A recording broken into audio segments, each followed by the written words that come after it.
On Sunday, September the 10th, 2023, the customer support center for the biggest casino conglomerate in Las Vegas, MGM Resorts International, received a strange phone call. The caller thanked you an employee that muted a password reset, and knowing the verification requirements for this kind of procedure was street reap, we managed to circulate the desired accounts quickly without raising any alarms. Now, you might think that the biggest casino in all of Las Vegas should have had stronger security measures and better protocols in place to prevent a full takeover of the back-end system with just one phone call, but unfortunately this wasn't the case.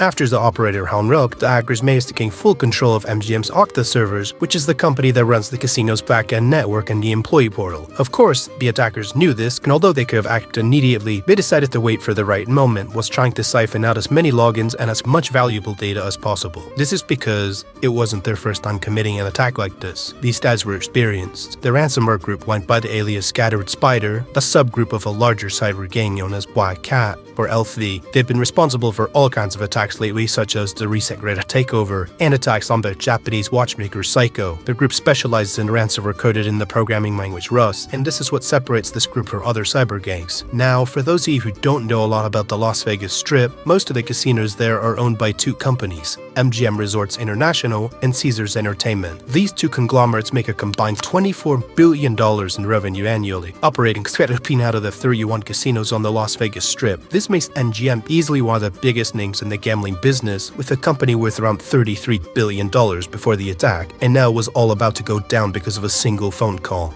Once the group was ready to strike, they started causing digital outages, and at this point, websites went down, video poker and slot machines stopped working, BGMs, kiosk, member rewards, everything was under maintenance. The situation of the resorts got so bad that guests had to be manually checked in with a clipboard in hand since the computer at the front desk was useless. Once aware of the situation, MGM responded by taking some of the computer system offline to try and prevent the attackers from stealing data, but this was a pretty feeble attempt, as I'm pretty sure this prevented nothing. They then tried to kick the hackers out of the network, but this didn't work either. It then received a demand for $30 million in order for the systems to be brought back up. To be honest, I actually don't think this is a bad deal for the casinos, considering the amount of profit they lost from their machines not making any money for a few days is definitely greater than the ransom money. Regardless, MGM decided not to pay out the ransom and in return suffered for almost a full week whilst they were rebuilding their systems from scratch. There was a costly choice for MGM, and as of right now they're still working on getting all the casinos fully operational again. They weren't the only company affected by this in Vegas either, because their biggest competitor, the Caesars Palace, was hit by the same group just a few days prior to this attack. The Caesars Palace did end up paying half of their $30 million ransom in exchange for the customer information that was stolen to be deleted. This data includes both driver's license numbers and social security numbers for a significant amount of Caesars Palace customers. Surely after the ransom had been paid, the palace was fully operational again, but only time will tell if the customer data was actually deleted or if they will surface again on some random forum in the following months. It's actually crazy because the Caesars Entertainment loyalty program is the biggest casino loyalty program in the world, with MGM being second, of course. I think it goes without saying that when most companies end up losing control of their network infrastructure, it's usually a sad story full of unfortunate victims, and while that is the case for this story, there's also another element to it in the fact that the casinos got to pay and face some financial losses in all this. Of course, the employees are the real heroes of this story, as MGM called in I think more than 80% of their staff team to be on the casino floor, making this stay as smooth as possible for all the guests during this awful situation. It's important to note that because MGM didn't pay their ransom, some potentially bad stuff is going to happen regarding their customer information, but since then both the attackers and the conglomerates have came out with statements. The casino said everything was fine when it really wasn't, and that they were doing everything in their power to make sure that customers weren't affected. While the attackers condemned MGM for being a soulless corporation, that doesn't care about its customers' privacy, saying they didn't think MGM wanted to make a deal because their customer data is worth less than that. Most likely the information will be released to the public one way or another, but for now it seems like they got the system back up running.